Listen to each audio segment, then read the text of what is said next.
Good afternoon, curriculum class. Today I'll be talking about social justice and music education. In music education, either within ensembles or classroom teaching, there is often neglected and at times abused individuals in music classes, and this is usually based on ethnic and or religious beliefs. And within music classrooms, some of this discrimination is obvious and some of this is hidden. Either way, they're extremely harmful. Some obvious manners of discrimination is open derogatory comments or slurs towards other minorities, other religions, other races. There's threats, and this could happen within administration and staff that threatens to lower grades, to eliminate participation in certain ensembles just because of religious or ethnic beliefs. And you have the less obvious, you have the hidden ones, whether you might be able to see or not.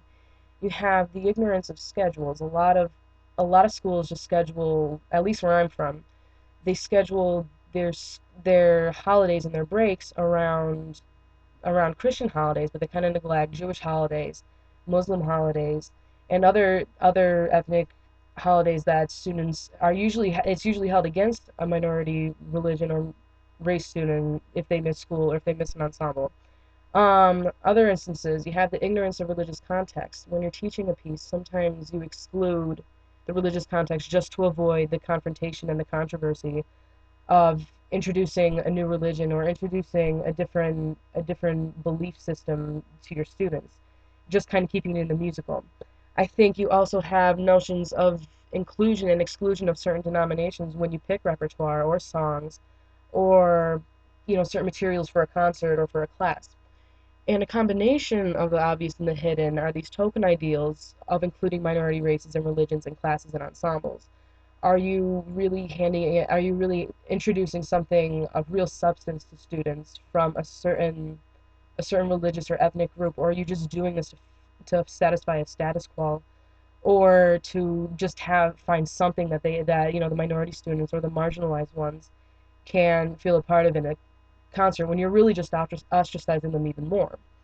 So the question is, how do we proceed? I think a common problem is saying one thing to come and satisfy parents and staff, for instance, being religious neutral, only claiming to choose music based on musical context, but teaching another thing to students, teaching them to be religiously diverse, ethnically diverse, culturally diverse, um, fostering not only the musical but the cultural. So I think if you're going along two separate lines, telling parents one thing and students another, whether you're benefiting the students, it's not really facilitating transformation in their greater surrounding. A reason for this is that students are under similar constraints in the home as they are in the school. They're not going to be inclined to really argue with a parent or a grandparent on racial or religious diversity. They might not feel comfortable doing that. They might not want to hear the spiritual backlash. However, you're completely neglecting, if you're not including the parents in it into one common goal of fostering musical and cultural relevancy in your music, then you're not going to really achieve it substantially in the long run. So Goodstein states that revision should happen within the real concerns of the school community and the students, and then generate the transformation, the solutions to how you fix this cultural disparity in music in math education, but in this case music education. So for the educator to foster understanding, compassion, and insight into how every student perceives their own existence, you have to look at the moral and spiritual context of these students. And as Abrahams describes in Critical Pedagogy, is guided by four questions.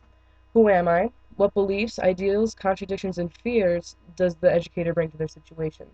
What are the freedoms and limitations in their particular district or in this concert situation? Consequently, who are my students? What do my students bring? What beliefs, ideals, contradictions, and fears do they bring? And what is the ethnic and religious demographic of the school? Another one, who might my students become? It's inconclusive, but it needs to strive to embrace differences, shun violence and discrimination against peers, foster open and sensitive environments for acceptance in the classroom and community. So you're moving it beyond a musical context, but making it social and cultural. And the final question, who might we become together? This is where the transformation of the greater school environment, not just the student, takes place. You foster the musical and social changes that really aid in a shift in perception and adds value to the individual and the greater world. It's not stuck in the immediate. It's not stuck within, I'm just going to learn this for this concert and then kind of let it drop. It's transformations that are really going to happen in the long run, which is going to influence not only the student, but the entire class, the entire ensemble, staff and administration, their audiences, the community. So it really moves music beyond just a discipline or just an art and really incorporates the social and the cultural elements of what music is and helps facilitate it into a more well-rounded experience for kids. So that is the benefits of incorporating social justice in music education. Thank you very much.